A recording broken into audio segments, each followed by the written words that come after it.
कृष्ण में अति प्रिय माता पिताओं, भाइयों बहनों, आप सबको चालीसा का काल में स्वागत है।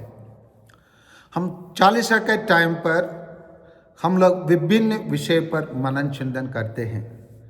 जैसे हम लोग प्रभु यीशु के परीक्षा के बारे में मनन चिंतन करते हैं, और हम लोग प्रार्थना के बारे में मनन चिंतन करते हैं, हम लोग उपवास के बारे में मनन चिंतन करते हैं, हम ईश्वर के प्यार के बारे में मनन चिंतन करते हैं, हम लोग विभिन्न तपस्या के कार्यों के बारे में मनन चिंतन करते हैं, और हम लोग अपने मुक्ति के बारे में मनन चिंतन करते हैं, और हम लोग कैसे प्रभु के समान क्रूस उठाकर उनके पीछे होने के बारे में मनन चिंतन करते हैं।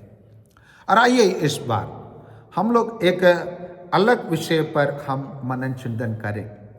हम लोग चालीसा के काल में हम लोग बहुत सारा प्रतिज्ञा करते हैं, और हम लोग ये करेंगे वो करेंगे हम बताते हैं, और कभी कभी कुछ उपवास इसको परित्याग कर देंगे, इसको परित्याग करेंगे कहते हैं। लेकिन ऐसा ना रहकर इस बार हम लोग ईश्वर को पूर्ण रूप से खोजने के कार्य हम करें। जैसे हम सन्मति के सुसमाचार अध्याय 4 संज्ञा 1-2 में देखते हैं। उस समय आत्मा ईसा को निर्जन प्रदेश ले चला, जिससे शैतान उनके परीक्षा ले। ईसा 40 दिन और 40 रात उपवास करते रहे। इसके बाद उन्हें भूख लगी। ये हमें बताता है, अगर प्रभु यीशु अपने जीवन में ये उपवास का महत्व समझे और स्वयं उपवास किए, हमें भी उपवास करना है, उसको हम करते हैं। और इस उपवास का दिन कैसे दिन है, सेंट पौलुस हमको कुरिन्थियों को लिखा हुआ दूसरा पत्र अध्याय 1-2 में कहते हैं।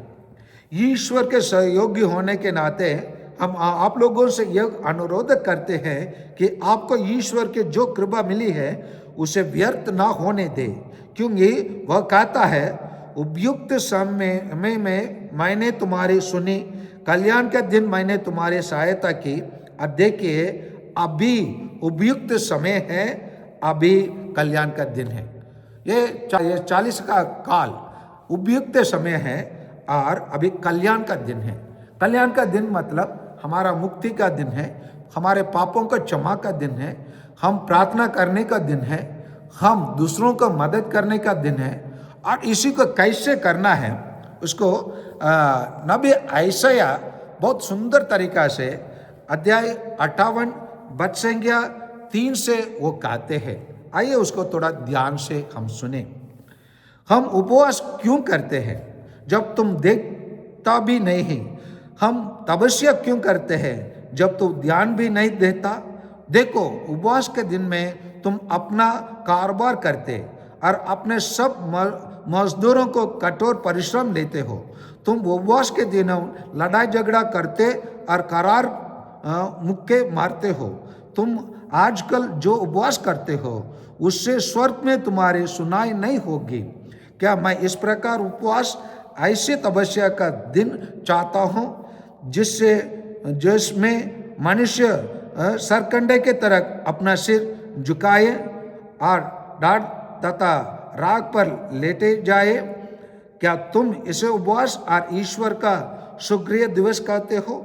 मैं जो उपवास चाहता हूँ वह इस प्रकार है, अन्याय के बेड़ियों को तोड़ना, जुए के बंधनों खोलना, बतलितों को मुक्त करना और हर प्रकार के गुलामी समाप्त करना, अपने रोट भूखों को साथ रखना, बेघर दरिद्रों को अपना यहाँ ठहराना, जो नंगा है उसे कपड़ा पहनाना, और अपने भाई से मुंह नहीं मोड़ना। तब तुम्हारी ज्योति उषा की तरफ फूट निकलेंगी और तुम्हारा गांव शीघ्र ही भर जाएगा। तुम्हारी धार्मिकता तुम्हारे आगे आगे चलेंगी और ईश्वर की महिमा तुम्हारे पीछे पीछे आते रहेंगी। यदि तुम पुकारेंगे तो ईश्वर उत्तर देगा, यदि तुम दुहाई देंगे तो वह कहेगा, देखो मैं प्रस्तुत हूँ। यदि तुम अपने बीच में अत्याचार दूर करेंगे, किसी पर अभियोग नहीं लगाओगे और किसी के निंदा नहीं करेंगे, यदि तुम भूखों को अपनी रोटी खिलाओगे और पतलितों को तृप्त करेंगे, दो अंधकार में तुम्हारी ज्योति का उदय होगा और तुम्हारा अंधकार का दिन का प्रकाश बन जाएगा। प्रभु निरंतर तुम्हारा पथ प्रदर्शन करेगा, वह मरुभूमि में भी तुम्हें तृप्त करेगा तो और तुम्हें शक्ति प्रदान करता रहेगा। तुम चींजे हुए उद्यान के सदृश बनोगे, जल स्रोत के सदृश जिसकी धारा कभी नहीं सूखती। तब तुम पुराने खंडहरों का उद्धार करेंगे और पूर्वजों के नींव पर अपना नगर बसाओगे। ये नबी विषय के अनुसार उपवास है।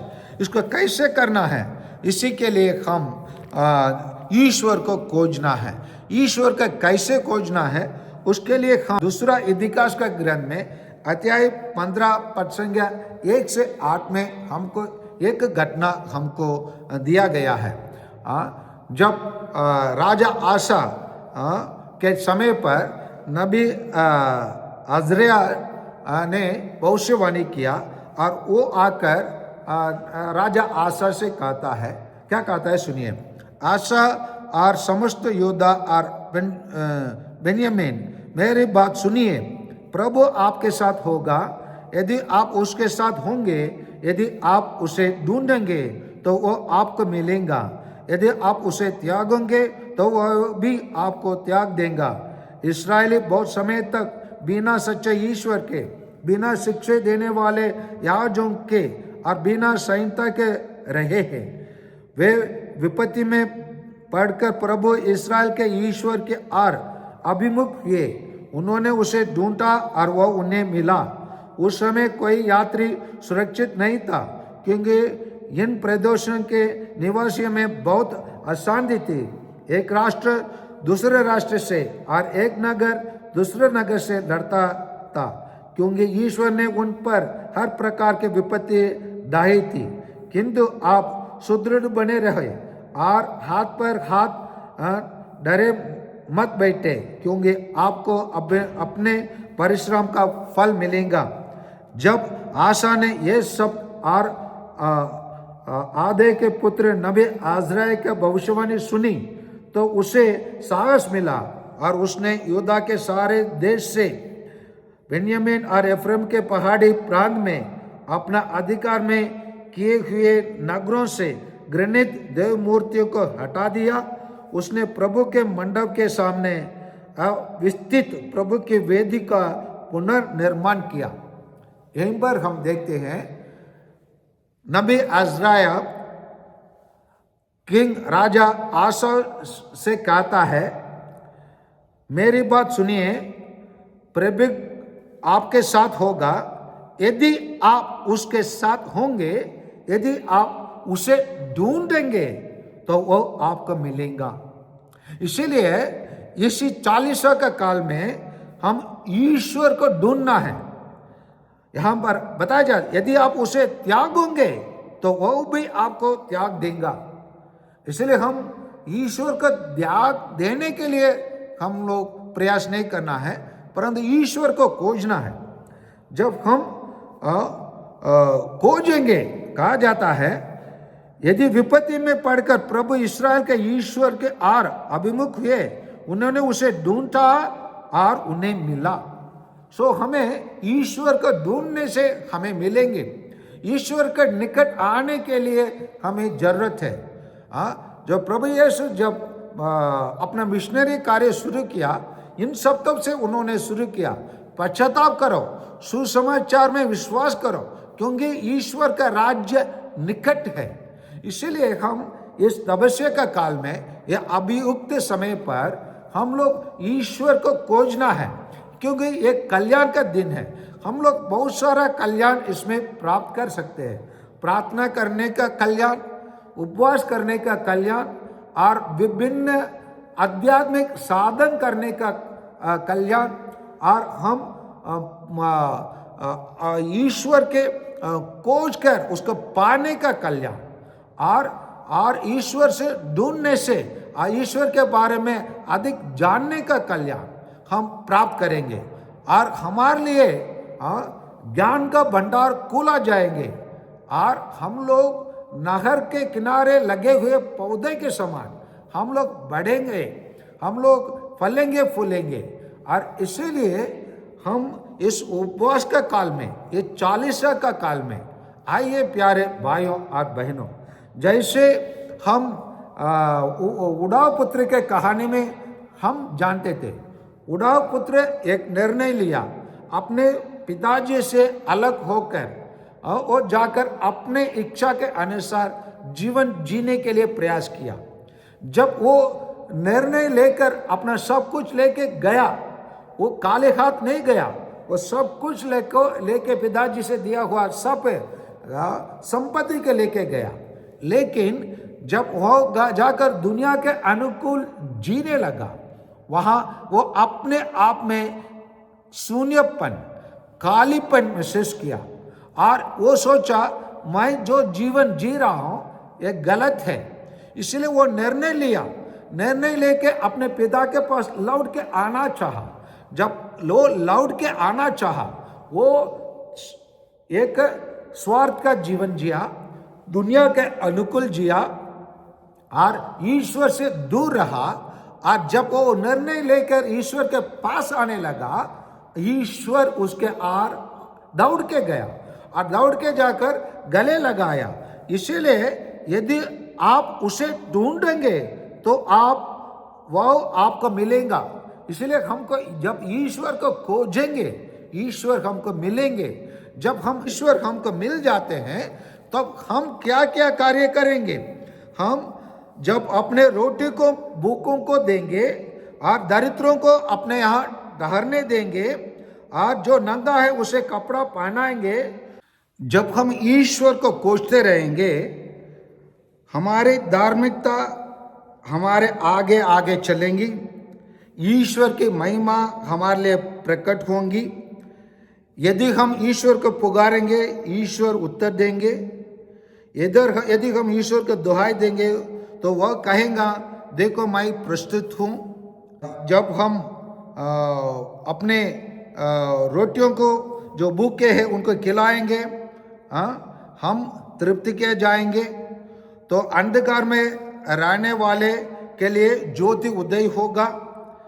और इसी प्रकार जब कार्य हम करेंगे, हमारा उपवास को मतलब होगा, अर्थ होंगे। तो इसीलिए आइए प्यारे भाइयों और बहनों, हम अक्सर 40 के काल में विभिन्न प्रतिज्ञा लेते हैं, विभिन्न चीज करने के लिए प्रयास करते हैं।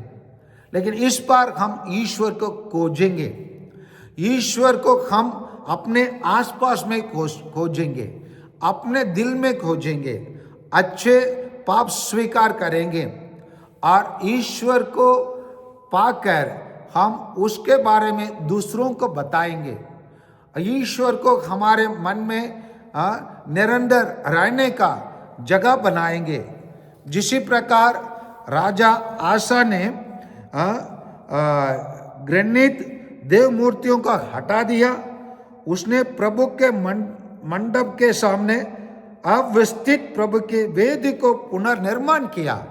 उसी प्रकार हम अपने दिल में, अपने घर में, अपने परिवार में, अपने मोहल्ले में और अपने जिला में और अपने पल्ली में हम लोग अवस्थित प्रभु की वेदी को पुनर्निर्माण करें। जो हमारे पापों के कारण टूट गया है, हमारे गलतियों के कारण ईश्वर हमारे दूर हो गया है, हम ईश्वर को त्याग करने के कारण ईश्वर हमको त्याग कर दिया है। इसलिए अभी है अभियुक्त समय। जैसे सेंट पौलुस सही बताते हैं हमारे लिए बताते हैं अभी है कल्याण का समय। आप देखिए अभी ये अभियुक्त समय है, अभी ये कल्याण का दिन है। ये 40 का दिन हमारे लिए कल्याण का दिन है, पाप मुक्ति का दिन है, प्रार्थना करने का समय है, ईश्वर को खोजने का समय है, दूसरों को मदद करने का समय है, भूखों को खिलाने का समय है, नंगों को कपड़ा पहनाने का समय है और कैदियों को और बीमारियों को मिलने का समय है। आइए इन सभी चीज़ों का जब हम करेंगे, ये चालीसा को हम अच्छे से अर्थपूर्ण रूप से और ईश्वर के प्रिय रूप से हम मना सकते हैं और हम ईश्वर के प्रिय बन सकते हैं और ईश्वर हमारे अंदर आकर हमारे बीच में निवास कर सकते हैं। आमीन।